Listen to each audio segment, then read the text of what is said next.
Hi friends, ನಮಸ್ತೆ ಎಲ್ರಿಗೂ. ನಾನು Saraswati. Welcome to Manthan kitchen. ಇವತ್ತಿನ ವಿಡಿಯೋ ಮೂಲಕ ನಾಟಿ ಸ್ಟೈಲಲ್ಲಿ ಸಖತ್ ಟೇಸ್ಟಿಯಾಗಿ ವೆಜಿಟೇಬಲ್ ಪಲಾವ್ನ ಹೇಗೆ ಮಾಡೋದು ಅಂತ ನೋಡೋಣ. ತುಂಬ ರುಚಿಯಾಗಿರುತ್ತೆ, ಎಲ್ರಿಗೂ ಕೂಡ ಇಷ್ಟ ಆಗುತ್ತೆ. ಬನ್ನಿ ನಂತರ ಮಾಡಿದ ಈ ರೆಸಿಪಿನ ಶುರು ಮಾಡೋಣ. ಮೊದಲು ನಾನು ವೆಜಿಟೇಬಲ್ಸ್ನ ತೋರಿಸ್ತಾ ಇದ್ದೀನಿ ನೋಡಿ. ನಾನು ಆಲೂಗೆಡ್ಡೆ, ಹಸಿ ಬಟಾಣಿ, ಕ್ಯಾರೆಟ್, ಹೂಕೋಸು ಮತ್ತು ಬೀನ್ಸ್ನ ಯೂಸ್ ಮಾಡ್ತಾ ಇದ್ದೀನಿ. ನಿಮಗೆ ಇಷ್ಟ ಇದ್ದರೆ ಇನ್ನೂ ಎಕ್ಸ್ಟ್ರಾ ತರಕಾರಿಗಳನ್ನ ಕೂಡ ಯೂಸ್ ಮಾಡ್ಬೋದು. ಇಲ್ಲ ಅಂತ ಹೇಳಿದ್ರೆ ಇದರಲ್ಲಿ ಯಾವುದನ್ನಾರ ಸ್ಕಿಪ್ ಕೂಡ ಮಾಡ್ಬೋದು. ಇಲ್ಲ ಕ್ಯಾರೆಟ್ ಬೀನ್ಸ್ ಇದ್ರೂ ಕೂಡ ಮಾಡ್ಕೋಬಹುದು.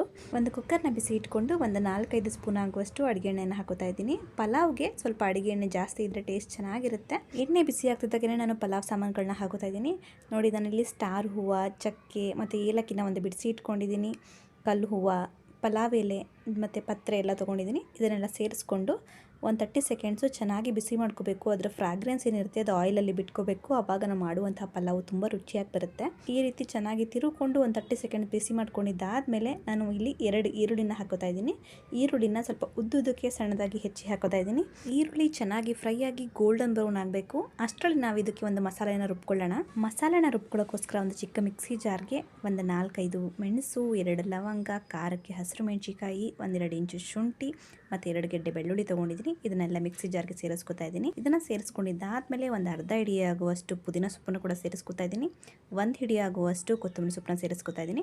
ಇದನ್ನೆಲ್ಲ ಸೇರಿಸ್ಕೊಂಡು ಆದಷ್ಟು ಕಡಿಮೆ ನೀರನ್ನ ಹಾಕ್ಕೊಂಡು ನಾವು ರುಬ್ಕೋಬೇಕಾಗತ್ತೆ. ನೋಡಿ, ನಾನು ರುಬ್ಕೊಂಡಿದ್ದೀನಿ. ಈ ರೀತಿ ಇರಬೇಕು. ನಾವು ಮಸಾಲೆ ರುಬ್ಕೊಳ್ಳೋ ಅಷ್ಟರಲ್ಲಿ ನೋಡಿ ನಮ್ಮ ಈರುಳ್ಳಿ ಕೂಡ ಪರ್ಫೆಕ್ಟಾಗಿ ಫ್ರೈ ಆಗಿದೆ. ಪಲಾವ್ಗೆ ಆದಷ್ಟು ಈ ರೀತಿ ಚೆನ್ನಾಗಿ ಫ್ರೈ ಮಾಡ್ಕೊಳ್ಳಿ ಈರುಳ್ಳಿನ. ಈ ರೀತಿ ಮಾಡ್ಕೊಳ್ಳೋದ್ರಿಂದ ನಾವು ಮಾಡುವಂಥ ಪಲಾವು ತುಂಬ ರುಚಿಯಾಗಿ ಬರುತ್ತೆ.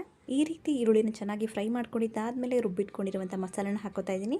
ಜೊತೆಗೆ 1/4 ಚಮಚ ಆಗುವಷ್ಟು ಅಡುಗೆ ಅರಿಶಿನ ಪುಡಿಯನ್ನು ಕೂಡ ಸೇರಿಸ್ಕೊತಾ ಇದ್ದೀನಿ. ಇದನ್ನು ನೀಟಾಗಿ ತಿರುಕೊಂಡು ಇದ್ರ ಹಸಿ ವಾಸನೆ ಎಲ್ಲ ಹೋಗಬೇಕು ಮತ್ತು ಆಯಿಲ್ ರಿಲೀಸ್ ಆಗಬೇಕು. ಅಲ್ಲಿವರೆಗೂ ನಾವು ಚೆನ್ನಾಗಿ ಫ್ರೈ ಮಾಡ್ಕೋಬೇಕಾಗತ್ತೆ. ಇದನ್ನು ಮಾತ್ರ ಹಸಸಿನೇ ಹಾಕ್ಕೊಂಡ್ರೆ ಪಲಾವ್ ಅಷ್ಟು ಟೇಸ್ಟಿಯಾಗಿ ಬರೋಲ್ಲ. ಒಂಥರ ಹಸಸಿ ಥರ ಅನಿಸ್ತಾ ಇರುತ್ತೆ ನೋಡಿ. ಈ ರೀತಿ ಆಯಿಲ್ ಚೆನ್ನಾಗಿ ಬಿಟ್ಕೊಂಡು ಬಂದು ಫ್ರೈ ಆಗಬೇಕು. ಈ ರೀತಿ ಚೆನ್ನಾಗಿ ಬಿಟ್ಕೊಂಡು ಫ್ರೈ ಆಗಿದ್ದಾದಮೇಲೆ ನಾವು ಟೊಮೊಟೊನ ಹಾಕೋತಾ ಇದ್ದೀನಿ. ನಾನಿಲ್ಲಿ 2 ಮೀಡಿಯಮ್ ಸೈಜ್ ಟೊಮೊಟೊನ ಸ್ವಲ್ಪ ಚಿಕ್ಕದಾಗಿ ಕಟ್ ಮಾಡಿ ಸೇರಿಸಿದ್ದೀನಿ. ಇದನ್ನು ಸೇರಿಸ್ಕೊಂಡು ಒಂದ್ಸಲ ನೀಟಾಗಿ ಮಿಕ್ಸ್ ಮಾಡ್ಕೊಳ್ಳೋಣ. ಮಿಕ್ಸ್ ಮಾಡ್ಕೊಂಡಿದ್ದಾದಮೇಲೆ ಇಲ್ಲಿ ರುಚಿಗೆ ತಕ್ಕಷ್ಟು ಉಪ್ಪನ್ನ ಹಾಕೋತಾ ಇದ್ದೀನಿ. 1 ನಿಮಿಷಗಳ ಕಾಲ ಟೊಮೊಟೊ ಸ್ವಲ್ಪ ಸಾಫ್ಟ್ ಆಗಬೇಕು. ಅಲ್ಲಿವರೆಗೂ ಈ ಮಸಾಲೆ ಜೊತೆ ಫ್ರೈ ಮಾಡ್ಕೊಳ್ಳಿ. ಈ ರೀತಿ ಟೊಮೊಟೊ ಚೆನ್ನಾಗಿ ಸಾಫ್ಟ್ ಆಗಿದ್ದಾದಮೇಲೆ ನಾವು ಹೆಚ್ಚಿಟ್ಕೊಂಡಿರುವಂತಹ ತರಕಾರಿಗಳನ್ನ ಹಾಕೋತಾ ಇದ್ದೀನಿ. ತರಕಾರಿಗಳನ್ನ ಹಾಕ್ಕೊಂಡು ಒಂದು 5-6 ನಿಮಿಷ ಚೆನ್ನಾಗಿ ನಾವು ಈ ಮಸಾಲೆ ಜೊತೆ ಬೇಯಿಸ್ಕೊಳ್ಳೋದ್ರಿಂದಾಗಿ ಪಲಾವ್ ರುಚಿ ಚೆನ್ನಾಗಾಗುತ್ತೆ. ಮತ್ತು ತರಕಾರಿಗಳು ಅಷ್ಟೇ ಚೆನ್ನಾಗಿ ಮಸಾಲೆ ಎಲ್ಲ ಚೆನ್ನಾಗಿ ಹಿಡ್ಕೊಂಡಿರುತ್ತೆ. ರುಚಿ ಕೂಡ ಪಲಾವ್ದು ತುಂಬ ಚೆನ್ನಾಗಾಗುತ್ತೆ. ನಾನು ಅಷ್ಟೇ ನೋಡಿ, ಇಲ್ಲಿ ತರಕಾರಿಗಳೆಲ್ಲ ಚೆನ್ನಾಗಿ ಒಂದು 5-6 ನಿಮಿಷ ಚೆನ್ನಾಗಿ ಫ್ರೈ ಮಾಡ್ಕೊಂಡಿದ್ದೀನಿ.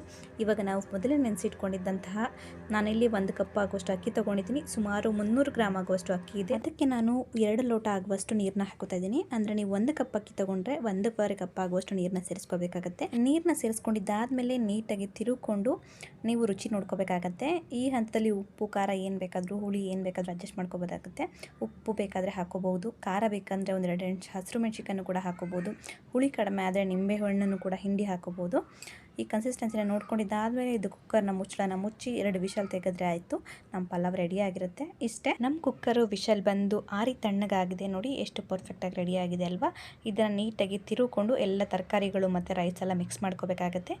ಈ ರೀತಿ ಒಂದು ಸಣ್ಣ ಸ್ಪೂನಿಂದ ಹಗುರವಾಗಿ ಮಿಕ್ಸ್ ಮಾಡ್ಕೊಂಡ್ರೆ ಆಯಿತು. ನಮ್ಮ ಪಲಾವ್ ರೆಡಿ ಆಗಿದೆ. ಬನ್ನಿ ತಡ ಮಾಡಿ ಸರ್ವ್ ಮಾಡೋಣ. ನೋಡ್ತಾ ಇದ್ದೀರಲ್ವಾ ಎಷ್ಟು ಪರ್ಫೆಕ್ಟಾಗಿ ಬಿಡಿಯಾಗಿ ಬಂದಿದೆ ಅಂತ ಹೇಳಿ. ತುಂಬ ರುಚಿಯಾಗಿರುತ್ತೆ. ನೀವು ಕೂಡ ಈ ವಿಧಾನದಲ್ಲಿ ಟ್ರೈ ಮಾಡಿ. ಮನೆಯವ್ರಿಗೆ, ಮಕ್ಕಳಿಗೆ ಎಲ್ಲರಿಗೂ ಕೂಡ ಇಷ್ಟ ಆಗುತ್ತೆ. ಈ ವಿಡಿಯೋ ನಿಮಗೆ ಇಷ್ಟ ಆದರೆ ಲೈಕ್ ಮಾಡಿ, ಶೇರ್ ಮಾಡಿ. ಪ್ಲೀಸ್ ಸಬ್ಸ್ಕ್ರೈಬ್ ಮಾಡ್ಕೊಳ್ಳಿ ಮಂಥನ್ ಕಿಚನ್ಗೆ. Thank you. Happy cooking.